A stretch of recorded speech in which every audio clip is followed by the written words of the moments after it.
Fala aí, pessoal, tudo bem? Nessa aula de hoje de bioestatística, nós vamos aprender a realizar comparações entre grupos. Qual que é a ideia, qual que é a lógica dessa comparação, como que ela é feita, como que você pode afirmar que este grupo é diferente deste, ou que esse tratamento é mais eficiente que aquele, após você coletar dados de dois grupos distintos. Tá certo? Uma dessas técnicas é o teste Q quadrado, que é o que a gente vai ver nesta aula.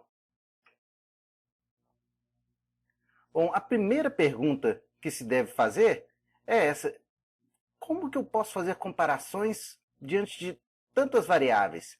Se eu estou comparando a eficiência de uma droga, de um tratamento, de uma cirurgia, ou simplesmente de hábitos alimentares de uma pessoa, práticas esportivas, dores, como que eu posso comparar se as pessoas são tão diferentes? Bom, uma primeira ideia, e talvez a mais principal que a gente precisa entender, é que você precisa considerar a chance das coisas acontecerem ao acaso. Vamos lá entender essa lógica? Imagina nesse exemplo aí que eu quero determinar se uma moeda é viciada. Por exemplo, se ela cai cara muito mais vezes do que cai coroa de um lado dela. Bom, eu sei que uma moeda comum, quando eu lançar, a chance de cair cara e coroa são as mesmas, é 50%. Então eu imagino que eu vou lá testar essa moeda, vou fazer alguns lançamentos com ela. Imagino que eu obtenho aí, faço 10 lançamentos e obtenho 5 caras e 5 coroas. Muito provavelmente, se eu fizer isso, eu vou estar bem inclinado a dizer, não, essa moeda não é viciada não. Né? Foi, na verdade, exatamente o que eu esperava que acontecesse. Metade dos lançamentos resultando em cara e metade em coroa. Mas aí eu pego uma outra moeda e lanço ela novamente 10 vezes. E obtenho os seguintes resultados: 6 caras e 4 coroas. Bom, ainda não é exatamente o que a teoria me diz que vai acontecer. Eu ainda obtive 2 caras a mais do que coroas. Mas eu ainda não poderia afirmar, essa moeda é viciada. Os resultados estão bem próximos, foram poucos lançamentos, não é verdade? Bom, eu vou lá, pego uma outra moeda, lanço 10 vezes. Obtenho 3 caras e 7 coroas. Será que dá para afirmar que essa moeda é viciada? Né? Bom, ela pode até talvez ser viciada, né? Se eu tivesse que apostar nela, apostaria em coroas após essas 7 coroas e 3 caras. Mas eu posso afirmar que essa moeda é viciada? Ainda não. Até mesmo em um resultado mais tendencioso. Lança a moeda 10 vezes, 8 caras e 2 coroas. 8 caras, 2 coroas. Poxa, essa moeda sempre me dá mais cara do que coroa. Será que é sempre mesmo? Será que eu posso afirmar que essa moeda é viciada? Ou será que lançando qualquer moeda, eventualmente esse resultado não poderia acontecer e isso não seria relativamente muito mais comum do que eu imaginava? Essa diferença, que para mim parece grande, mas talvez para a estatística seja comum acontecer de vez em quando. Deixei com a pulga atrás na orelha? Vamos para mais um exemplo, antes da gente começar a concluir e fechar algumas ideias. Imagina, eu tenho um dado para ser testado. Eu quero saber se esse dado é viciado. Bom, um dado possui 6 faces. E um dado comum, aquele que não é viciado, vai possuir uma chance em 6 de apresentar qualquer uma das 6 faces como resultado. Isso corresponde a uma probabilidade de 16,66% de que cada face apareça, né, seja voltada para cima após o lançamento. Isso é um dado comum. Vou pegar esse dado, então, que eu quero testar, e lançar ele várias vezes. Então, vou lá, lanço o dado várias vezes e anoto quantas vezes cada número apareceu. Após esse lançamento, olha o que eu tenho aí. Após lançar esse dado 30 vezes, eu tenho 5 vezes apareceu o número 1, 5 vezes apareceu o número 2, 5 vezes o número 3, 5 vezes o 4, o 5 e o 6. Os resultados que eu obtive são exatamente o que a teoria previu que ia acontecer. A chance de cada face aparecer é a mesma. Então, após os lançamentos, apareceram cada face o mesmo número de vezes, 5 vezes cada uma. Bom, só um louco para dizer que esse dado aí é viciado. não é mesmo? Porque não tem nada de diferente, não tem nada de anormal nesses resultados. Enfim, mas eu pego um outro dado e faço novamente vários lançamentos. Obtenho esses resultados. 4, 6, 4, 6, 4, 6. Né? Esses números não são os números que apareceram na face. O número 4 corresponde a 4 vezes que apareceu o número 1. 6 vezes apareceu o número 2, 4 vezes o número 3, 6 vezes o número 4, 4 vezes o número 5 e 6 vezes o número 6. Bom, e aí? Esse dado é viciado? Bom, os resultados que eu obtive não são exatamente o que a teoria me disse que deveria acontecer, mas pensando que essas variações até que podem ocorrer, são pequenas, né? Afirmar que esse dado é viciado pode ser um pouco precipitado, não é mesmo? Ok, vamos pegar mais um dado, então vamos testar o próximo dado. Lançando esse outro dado várias vezes, obtenho aí esse número de vezes com que cada face apareceu. O número 1 apareceu 7 vezes, o número 2, 7 vezes, o número 3, 7 vezes, o número 4, 3 vezes, o número 5, 3 vezes, o número 6, 3 vezes. Repara aí que os 3 números menores, o 1, o 2 e o 3, apareceram muito mais vezes que os 3 números maiores, que é o 4, o 5 e o 6. Bom, de novo a pergunta, esse dado é viciado? Se eu estivesse jogando um jogo com esse dado, certamente eu ia apostar nos números menores, né? Parece que esse dado cai mais vezes, muito mais vezes, a face voltada para cima com números pequenos do que números grandes. Mas eu posso afirmar que esse dado é viciado? Talvez num jogo você até afirme isso e faça brincadeiras, mas quando você está trabalhando com bioestatística, você está trabalhando com vidas, você está trabalhando com tratamentos, com drogas. Fazer esse tipo de afirmativa é muito sério.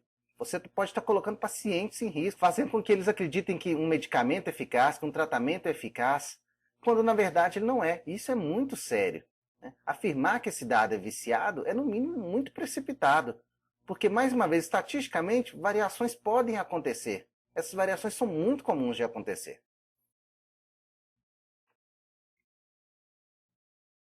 Bom, entendendo aí os dois processos, né, o processo da moeda e do dado, olha qual foi meu raciocínio para tentar determinar se esse dado ou se essa moeda, se cada um deles é viciado ou não. Né? Primeira coisa que eu fiz foi medir a variável, lançar a moeda ou lançar o dado. Em seguida, o que eu fiz foi comparar o valor padrão, que a teoria me disse que ia aparecer como resultado desses lançamentos, 50% da moeda e 16,7% para o dado. Comparar os resultados que eu medi com os resultados padrão. Bom, se esses resultados são próximos, dificilmente alguém vai afirmar que há algum vício, né, por parte do dado ou da moeda. Se o valor obtido nessa variável que eu medi os lançamentos for muito diferente, eu falo que há um vício. Eu trago aqui então 3 questões para fazer para vocês sobre esse processo, para a gente pensar juntos. São os problemas de se trabalhar com seres vivos e com a estatística. Primeiro, como é que eu sei o valor padrão para realizar a comparação? Eu sei, por exemplo, que nenhuma técnica de alongamento é 100% eficaz para prevenir dores. Eu sei também, por exemplo, que nenhuma cirurgia é eficiente em 100% das vezes. Qual que é o valor padrão que eu vou ter, ou que eu preciso, para comparar com essa nova cirurgia que eu estou desenvolvendo, com esse novo método de alongamento, com esse novo produto para se aplicar nas plantas? Qual que é o valor padrão para comparar? Com dados e com moedas, isso é muito fácil. Mas ao se trabalhar com seres vivos, com pessoas, qual que vai ser essa porcentagem padrão que eu vou comparar? Para eu obter esse valor padrão, eu preciso sempre de utilizar 2 grupos. Vou utilizar um grupo para controle, para obter esse valor padrão, e o outro grupo para eu aplicar o teste. Assim eu tenho um valor de referência para comparar e tentar tirar dali alguma conclusão. A segunda questão que a gente tem que levar em conta aqui, o segundo problema, é que animais e plantas eles não são idênticos aos outros. Né? Se eu tenho um grupo de plantinhas aqui, que vai ser meu grupo de controle, e o outro grupo de plantinhas, que vai ser o grupo tratado, que eu vou aplicar um produto, que eu vou expor mais ao sol, que eu vou expor a ondas ultravioleta, O que me diz que esses grupos possuem características semelhantes o bastante para eu poder fazer conclusões aqui. O que me diz ainda que esses dois grupos representam toda a população de plantas, toda a população de pessoas no planeta, para eu tirar uma conclusão. Repare que isso aí é bem complexo, as pessoas são muito diferentes. Um hábito alimentar para mim pode trazer um resultado muito diferente do que um hábito alimentar para você. Assim como horas de sono, assim como práticas de atividade física, assim como tantos outros exemplos, as pessoas são diferentes e respondem diferentes a estímulos, a tratamentos, a hábitos. Nosso organismo, as plantas são muito diferentes.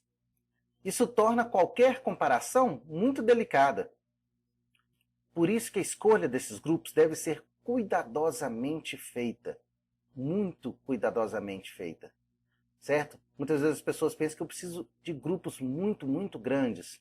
Bom, uma boa amostragem, como vocês vão lembrar da aula sobre amostragem, né? Uma boa amostragem é aquela que representa toda a população. Então o IBGE, por exemplo, entrevista 3.000 pessoas no Brasil todo, 3.000 eleitores no Brasil, e ele tem uma pesquisa com intenção de voto muito precisa. Não é mesmo? O que são 3.000 pessoas em praticamente 200 milhões de pessoas? Isso não é nada, isso é menos de 1%.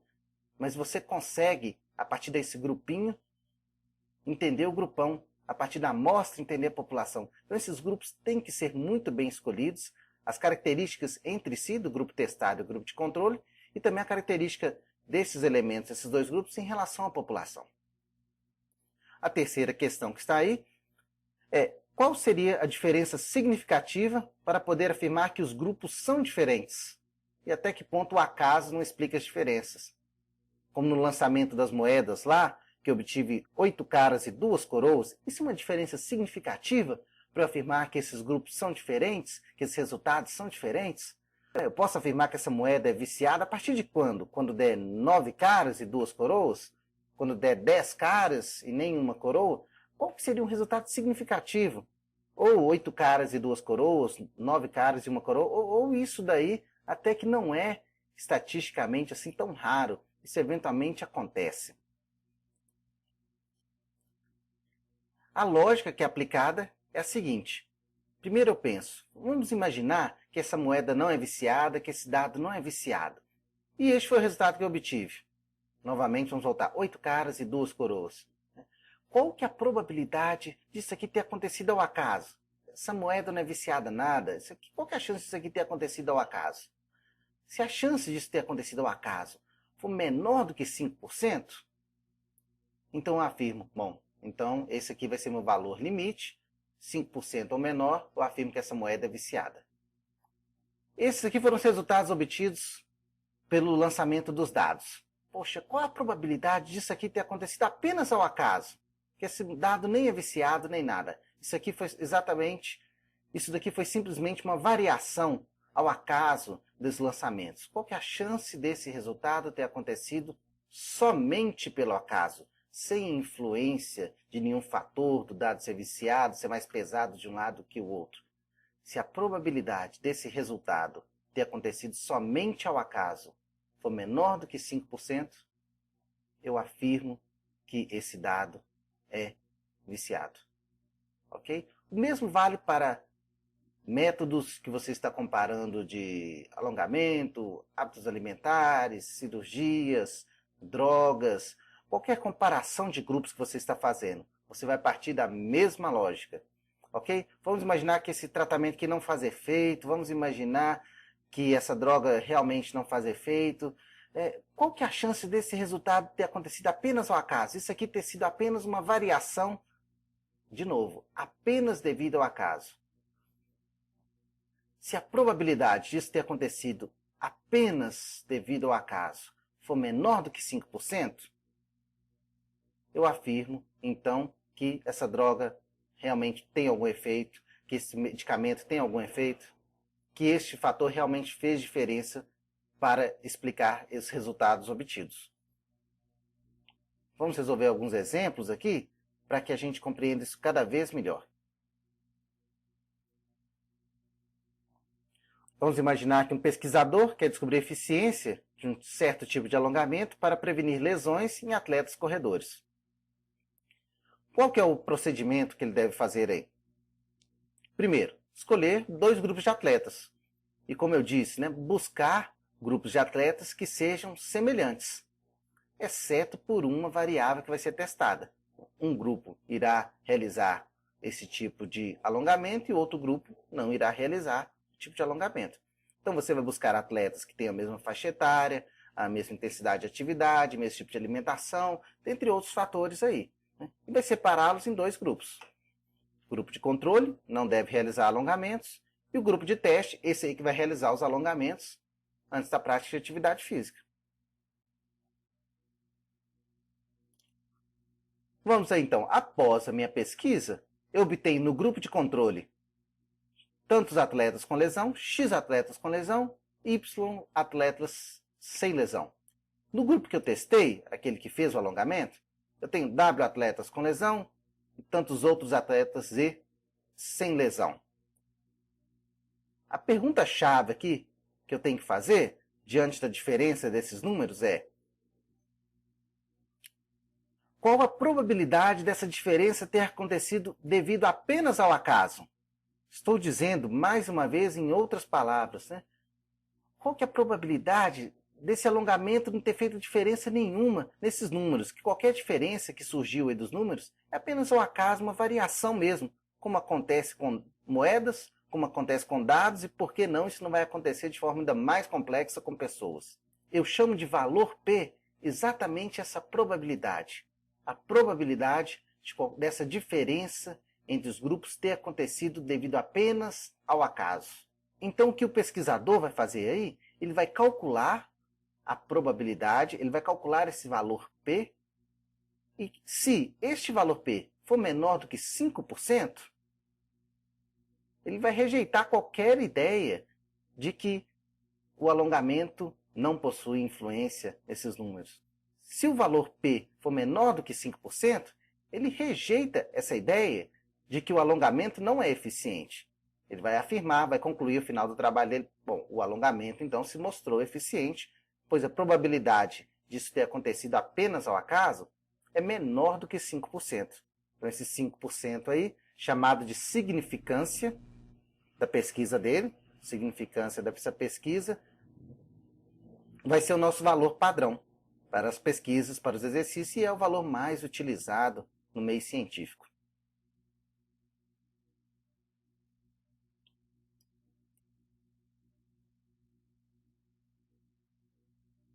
Tenho aí 2 exercícios para nós resolvermos juntos.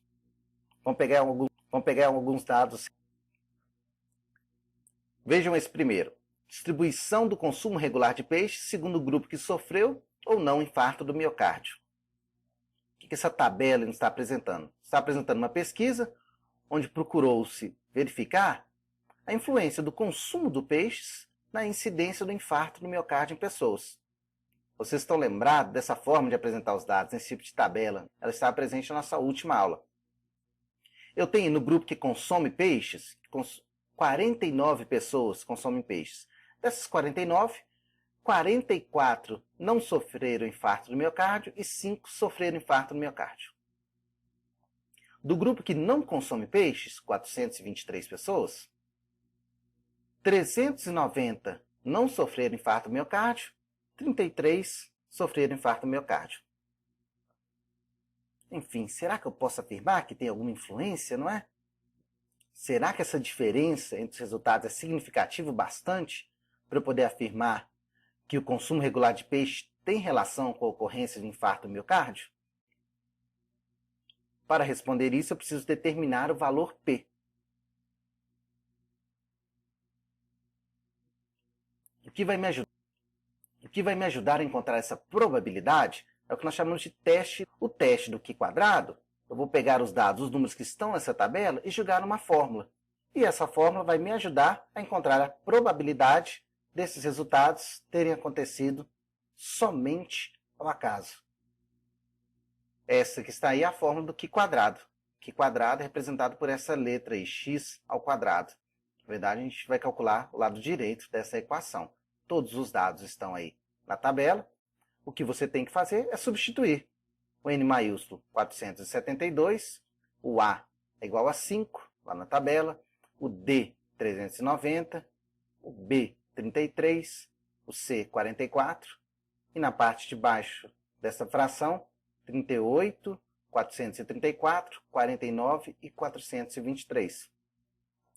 Mais uma vez, isso aí você resolve em questão de 30 segundos a 1 minuto no máximo, se você estiver consciência do que você está fazendo, no sentido de saber a ordem dessas operações, na ordem que elas devem ser feitas.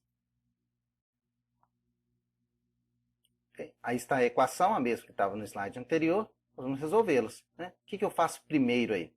Primeiro, eu recomendo você resolver dentro dos parênteses. 5 vezes 390 e 33 vezes 24. Continue resolvendo dentro dos parênteses. 1950 menos 1452. Você tem 498 dentro dos parênteses. Agora resolva o quadrado. E neste ponto aqui, a princípio não há mais ordem preferencial de se resolver essas operações. Eu tenho aqui multiplicações e divisões, e a ordem dessas operações, neste caso, não vai influenciar em nada na resposta. Mas eu tenho uma dica aqui que pode ser que seja muito preciosa para a maioria de vocês. Porque a maioria das calculadoras possui apenas 8 dígitos. Então, se você realizar essa multiplicação aqui na parte de cima dessa fração, 472 vezes 248.004, você pode obter um número que extrapole o número de dígitos que a sua calculadora comporta. E isso vai atrapalhar o seu cálculo, vai fazer com que você obtenha um resultado errado como resposta. Sua calculadora pode lhe devolver como resposta um Ezinho de erro. E isso vai lhe atrapalhar, vai lhe impedir de chegar na resposta correta. Então a dica que eu tenho para vocês, sempre que forem resolver exercício Qi quadrado, quando vocês chegarem aqui nesse ponto, não façam essa multiplicação em cima. Comecem com a divisão primeiro. Então esse número que está aí, divida pelo primeiro aqui de baixo. Nesse caso, 38. E o resultado que você obtiver dessa divisão, divida novamente por um número embaixo. Esquece um pouco esse 472, deixa ele por último. Vamos dividir isso aí por 434.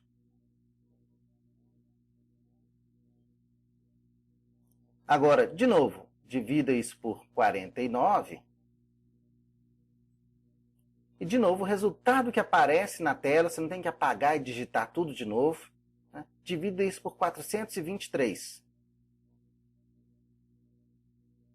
E só ao final multiplique pelo número de cima, pelo 472.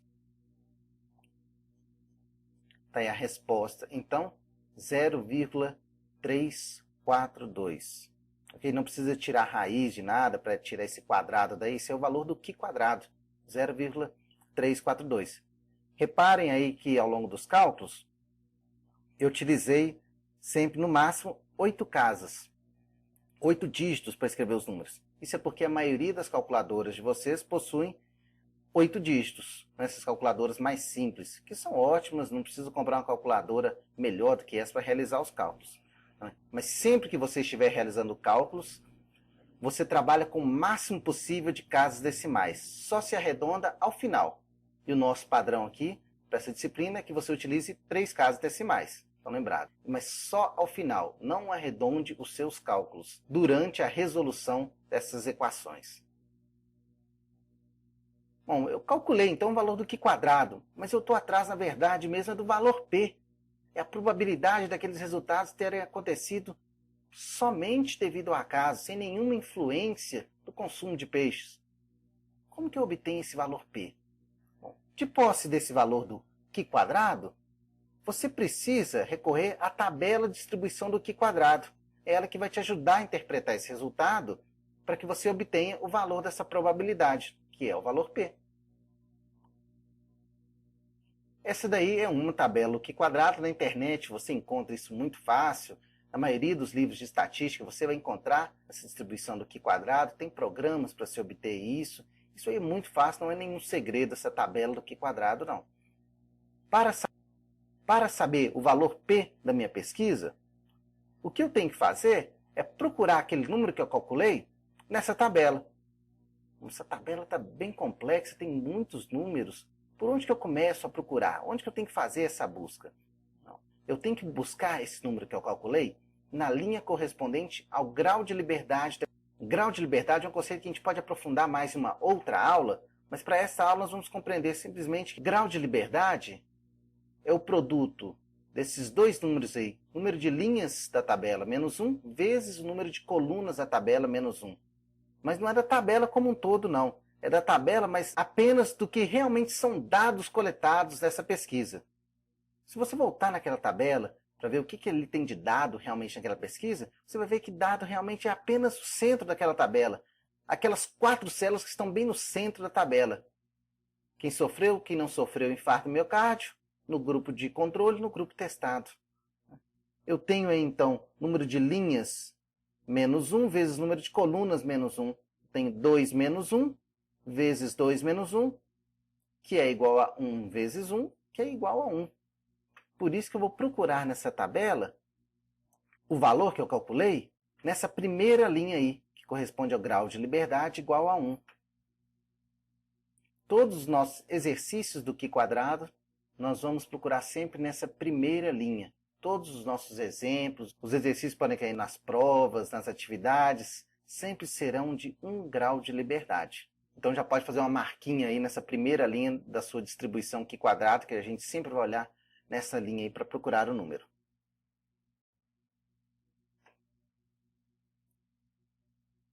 O número que eu encontrei do Q quadrado é 0,342.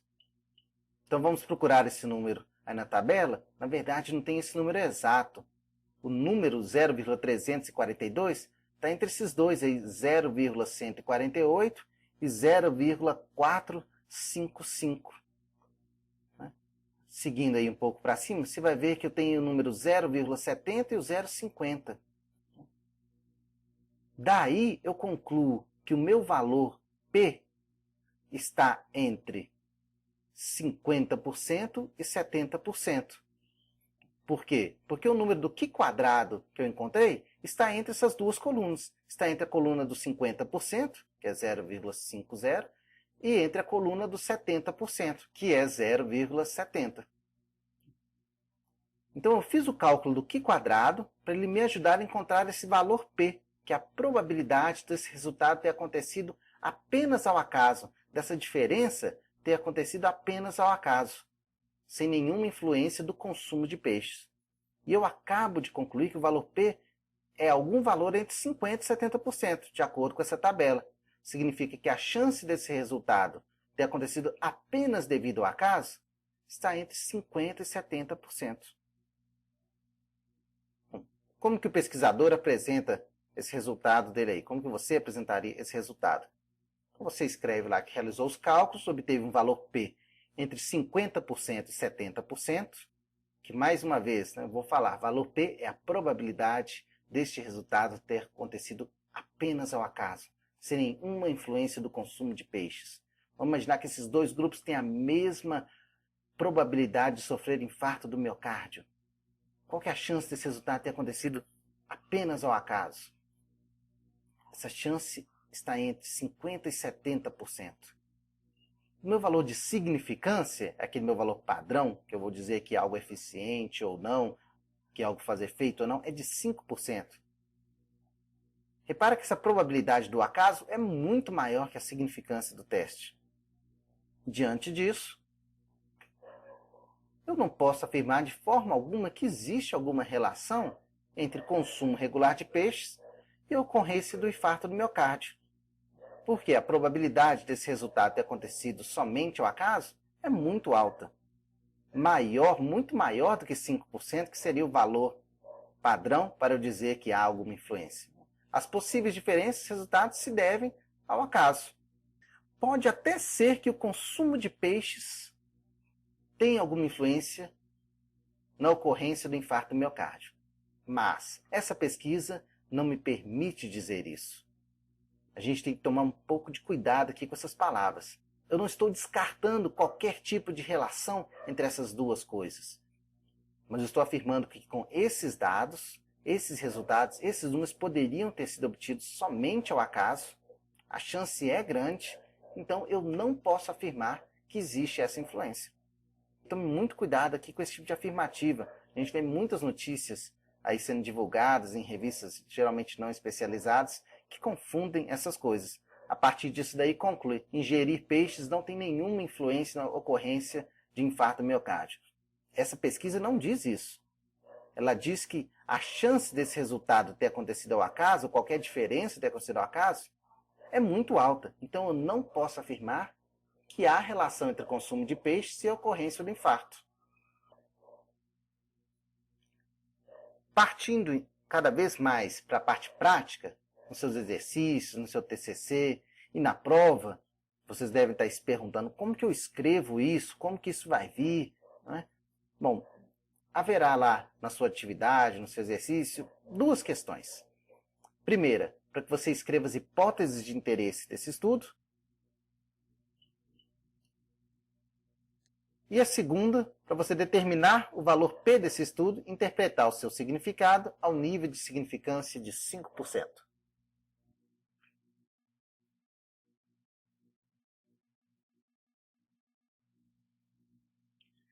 A gente deve estar se perguntando aí, o que são essas hipóteses de interesse desse estudo? Bom, o conceito de hipótese, independente se na bioestatística ou em qualquer trabalho científico que você está fazendo, a hipótese é uma possível resposta para aquela pergunta, uma possível solução, um possível caminho. Então, quando o pesquisador está fazendo essa pesquisa sobre a influência do consumo de peixes na incidência de infarto do miocárdio em pessoas, ele possui, com certeza, duas hipóteses. Ou o consumo de peixes influencia de alguma forma a ocorrência do infarto do miocárdio, ou o consumo de peixes não influencia a ocorrência do infarto do miocárdio. Essas são as duas possíveis respostas, possíveis conclusões para esta pesquisa. Essas, então, são as hipóteses de interesse desse estudo. Como que o pesquisador vai concluir isso, né? Ele vai concluir isso a partir dos resultados dele. Para concluir isso, então, ele vai ter que fazer uma das seguintes afirmativas. Vou falar a mesma coisa em outras palavras. Ou os resultados dos grupos são iguais, ou os resultados dos grupos são diferentes. No meio científico, essa primeira afirmativa, que os resultados dos grupos são iguais, nós chamamos ela de hipótese nula. Hipótese que a relação entre os dois fatores é nulo. Por isso esse nome, hipótese nula. Os resultados obtidos no grupo de controle são iguais aos resultados obtidos no grupo tratado. E também a hipótese alternativa. Os resultados obtidos no grupo de controle são diferentes dos resultados obtidos no grupo tratado. Eu não estou afirmando neste momento que essas duas coisas são verdadeiras. Eu não tenho que escolher neste momento que essas duas coisas são verdadeiras. Eu estou dizendo aqui, num trabalho acadêmico, seja numa prova, seja numa pesquisa, um trabalho científico, antes de se começar a pesquisa, tem que estar bem claro para o pesquisador e para o leitor que está lendo isso, quais são as hipóteses de interesse desse estudo, quais são as possíveis conclusões para esse estudo. Então, o pesquisador ele está querendo descobrir se há relação entre o consumo regular de peixe e a ocorrência de infarto do miocárdio. Diante desse estudo que o pesquisador fez, as possíveis respostas são essas. Hipóteses, ou os resultados obtidos por ele nos dois grupos são iguais, ou os resultados obtidos nos grupos tratado e no grupo de controle são diferentes. E essas possíveis respostas têm que estar bem claras no início do seu trabalho. Ao final da coleta de dados, eu vou verificar se eu posso afirmar uma delas ou não. Para a segunda parte do exercício, que me pedia o seguinte: determine o valor P desse resultado, interprete seu significado ao nível de significância de 5%. Para determinar o valor P, eu preciso realizar o cálculo do Q quadrado. Aí está a fórmula do Q quadrado, você vai direto lá naquela tabela, busca os valores, substitui e realiza o cálculo, que nós já realizamos uma vez. Eu não vou precisar passar pelo passo a passo aqui de novo, né? Todo aquele passo a passo de novo. Realizo o cálculo, obtenho resposta 0,342. Próximo passo, verifica na tabela distribuição Q quadrado para descobrir o valor P. Lembra, esse número do Q quadrado ele nos ajuda a obter o valor P. Eu vou lá na tabela e procuro, na primeira linha, grau de liberdade igual a 1. Onde que está esse número? Vejo que esse número está entre a coluna dos 50% e 70%. E afirmo que o valor P está entre 70% e 50%. Olha, o exercício pede para a gente interpretar isso ao nível de significância de 5%. Considerando que a significância é de 5%, eu não rejeito, então, a hipótese nula. Eu não posso afirmar que há alguma relação entre o consumo regular de peixes e a ocorrência do infarto no miocárdio, pois o valor P é maior do que 5%. De novo, pessoal, não vamos confundir aqui não. Pode até ser que tenha alguma relação, mas este meu estudo não me permite fazer essa afirmativa. Por quê? Porque é relativamente grande a chance dessa diferença entre o grupo de controle e o grupo tratado ter acontecido apenas ao acaso. Tá certo? Então é por isso que eu não posso afirmar, eu não posso rejeitar aquela primeira hipótese, que é a hipótese nula, que falava que não há diferença entre os valores. Mais um exercício para a gente ficar craque. Esse é o último da aula de hoje. Esse estudo real de 1987, que buscava pesquisar a eficácia do AZT para prolongar a vida de pacientes com AIDS. A partir de 282 pacientes com AIDS, um grupo de 145 pessoas foi tratado com AZT e um grupo de 137 pessoas foi tratado com placebo. Ao final de algum tempo, verificou-se que do grupo que foi tratado com AZT, uma pessoa havia morrido e 144 estavam vivos. No grupo tratado com placebo, o grupo de 137 pessoas, 16 haviam morrido e 121 pessoas estavam vivas. Esses números parecem aí, a um primeiro olhar, parecem ser bem significativos, bem diferentes. Mas aquela pergunta que a gente se faz sempre, será que essa diferença não poderia ter acontecido ao acaso também? É isso que o exercício nos pede para investigar. Determine o valor P desse estudo e responda, este resultado poderia ter acontecido somente ao acaso? Ou há alguma relação entre o tratamento de pacientes com AZT e o prolongamento da vida dos mesmos?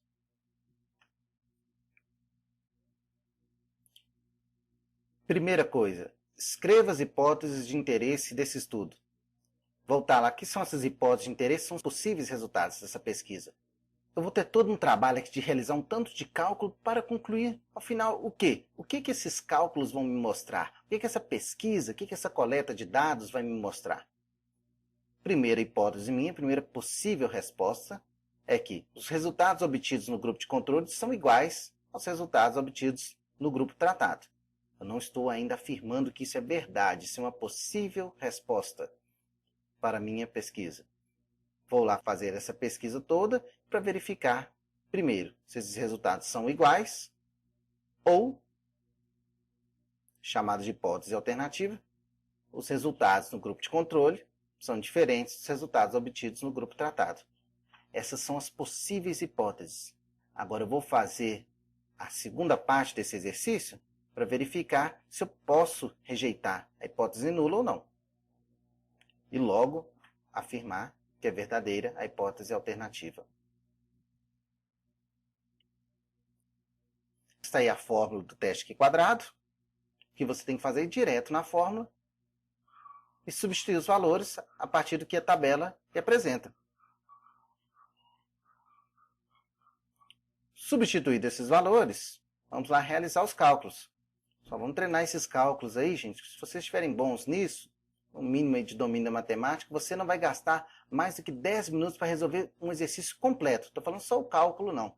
Um exercício completo. Resolver, entender, né, e escrever as respostas. Primeiro, resolvo o que está dentro dos parênteses. Primeiro, a multiplicação, então a subtração. Em seguida, o quadrado. Agora, aqui é aquela minha dica. Não faça a multiplicação no numerador dessa fração. Primeiro, faça as divisões. Primeiro por 265. ok? Você não tem que apagar o número resposta da sua calculadora. O número que aparece aí como resposta, você simplesmente aperta dividido por 17. O número que aparece como resposta, aperte dividido por 145. E mais uma vez a resposta dividido por 137. Apenas ao final multiplique por 282. Por que isso? Estão lembrados, gente? Essa alteração na ordem, por que deixar o 282 por último? Porque pode estourar o número de dígitos que sua calculadora tem.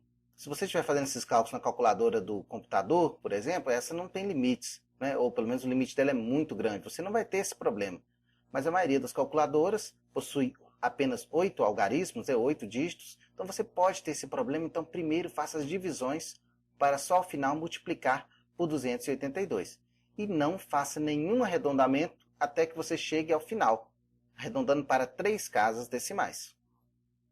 Calculei o Qi quadrado, então esse é o passo principal para eu obter o valor P desse estudo. Como que eu obtenho o valor P mesmo? Preciso na tabela de distribuição do Qi quadrado. Vamos lá na tabela de distribuição do Qi quadrado. Procurar, lembra? A primeira linha, 1 grau de liberdade, procurar aquele valor que eu calculei. Só que se você vai acompanhar essa tabela aí, né, esse valor está ainda mais à direita dessa tabela. O maior valor que eu tenho aí na linha 1 é 10,827. Então está à direita da coluna do 0,001, que é à direita do 0,1%. Eu posso afirmar, então, que o valor P desse resultado que eu obtive é menor do que 0,1%. O que isso significa? O que é o valor P? Nunca se esqueça o que é o valor P. É a probabilidade desse resultado ter acontecido apenas devido ao acaso. Uma variação mesmo, normal, uma variação estatística, probabilística. É menor do que 0,1%. Este é o valor P. Isso você tem que escrever, seja numa prova, seja numa pesquisa acadêmica, seja no exercício, no trabalho de campo, você tem que deixar bem claro qual que é o valor P do seu resultado. Como é que você escreve isso então? Escreva lá então. Fez os cálculos, olhou na tabela, verificou que o valor P é menor do que 0,1%.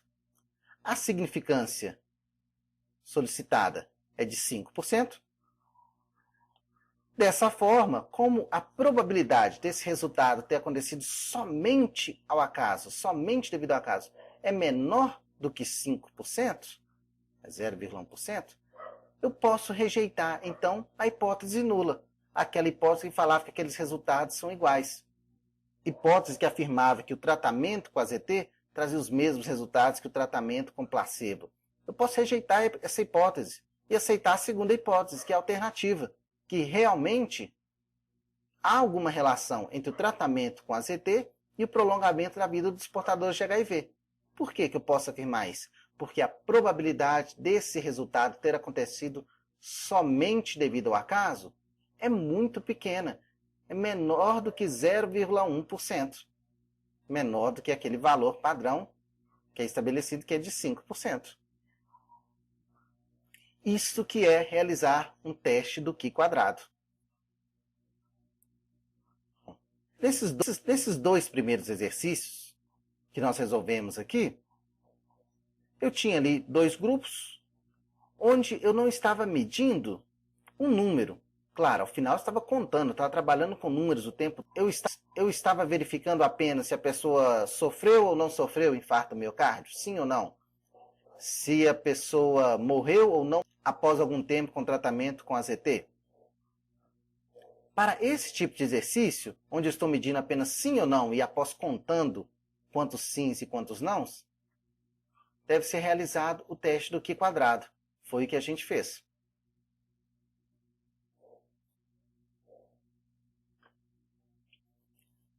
Mas tem exercícios onde não estou apenas contando sim ou não. Eu vou verificar algum número, vou fazer uma medição desse número e ao final eu preciso dizer se esses valores de um grupo são iguais aos valores do outro grupo. E ao final eu preciso comparar a média desses valores desses 2 grupos, do grupo 1 e o grupo 2. Nesses casos, eu não posso mais utilizar o teste Qi quadrado. Para esses casos, eu vou ensinar vocês a utilizar o teste T, mas isso é apenas num outro vídeo, numa outra aula. Pessoal, não deixe de fazer os exercícios propostos, não deixem de fazer os próprios exercícios que eu resolvi nesse vídeo daqui, para vocês treinarem isso, para vocês internalizarem, automatizarem alguns procedimentos, para quanto mais você se familiarizar com esse procedimento, melhor você irá realizá-los. Você não deve gastar mais que 10 minutos para realizar um exercício do que quadrado. Ok, pessoal, essa é a aula de hoje. Então, não deixem de refazer os exercícios que eu fiz nesse vídeo para você treinar. Faça os exercícios propostos, busque na internet outros exercícios, você vai encontrar isso facilmente. Você não deve gastar mais que 10 minutos para resolver um exercício do que quadrado. Isso é algo relativamente simples, uma vez que você compreendeu os processos, compreendeu os conceitos, sabe o que você está calculando as coisas simplesmente automatizado. Você tem compreensão daquilo que você está calculando e tem também algum domínio de matemática básico, que é multiplicação e divisão, e ainda do mais usando a calculadora. Ok? Faça a sua parte que eu tenho certeza que vai dar tudo certo. Um abraço.